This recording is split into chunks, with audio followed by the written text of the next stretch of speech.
2 రోజుల భారత పర్యటనకు వచ్చిన రష్యా అధ్యక్షుడు పుతిన్ రాష్ట్రపతి భవన్కు చేరుకున్నారు. పుతిన్కు రాష్ట్రపతి ముర్ము, ప్రధాని మోడీ ఘన స్వాగతం పలికారు.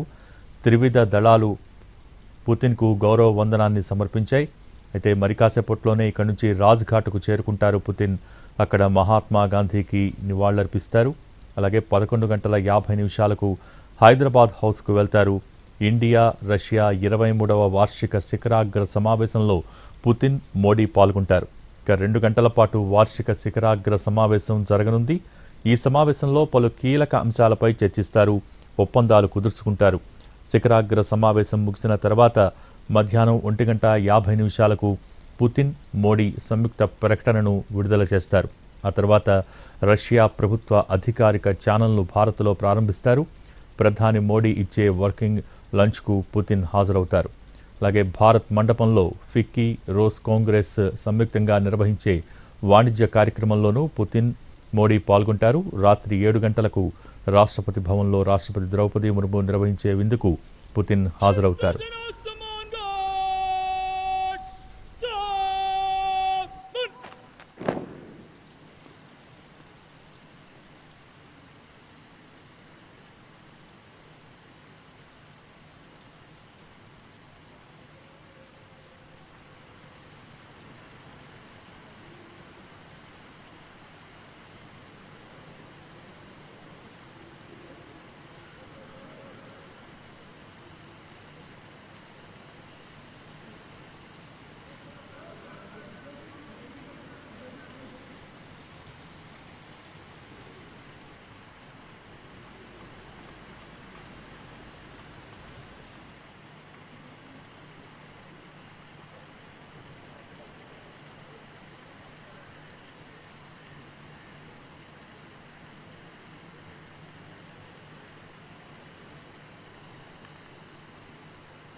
2 రోజుల భారత పర్యటనకు వచ్చిన రష్యా అధ్యక్షుడు పుతిన్ రాష్ట్రపతి భవన్కు చేరుకున్నారు. పుతిన్కు రాష్ట్రపతి ముర్ము, అలాగే ప్రధాని మోడీ ఘన స్వాగతం పలికారు.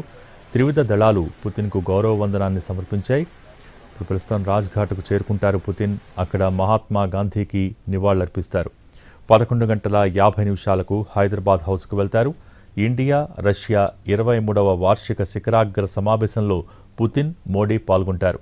2 గంటల పాటు వార్షిక శిఖరాగ్ర సమావేశం జరగనుంది.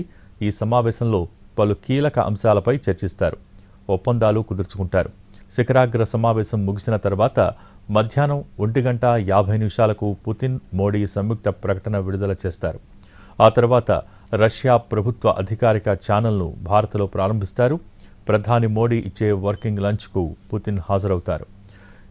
ఆ తర్వాత భారత మండపంలో ఫిక్కీ, రోస్ కాంగ్రెస్ సంయుక్తంగా నిర్వహించే వాణిజ్య కార్యక్రమంలోనూ పుతిన్, మోడీ పాల్గొంటారు. రాత్రి 7 గంటలకు రాష్ట్రపతి భవన్లో రాష్ట్రపతి ద్రౌపది ముర్ము నిర్వహించే విందుకు పుతిన్ హాజరవుతారు. దీంతో పుతిన్ భారత పర్యటన పూర్తవుతుంది. రాత్రి 9 గంటలకు రష్యా తిరుగు ప్రయాణమవుతారు.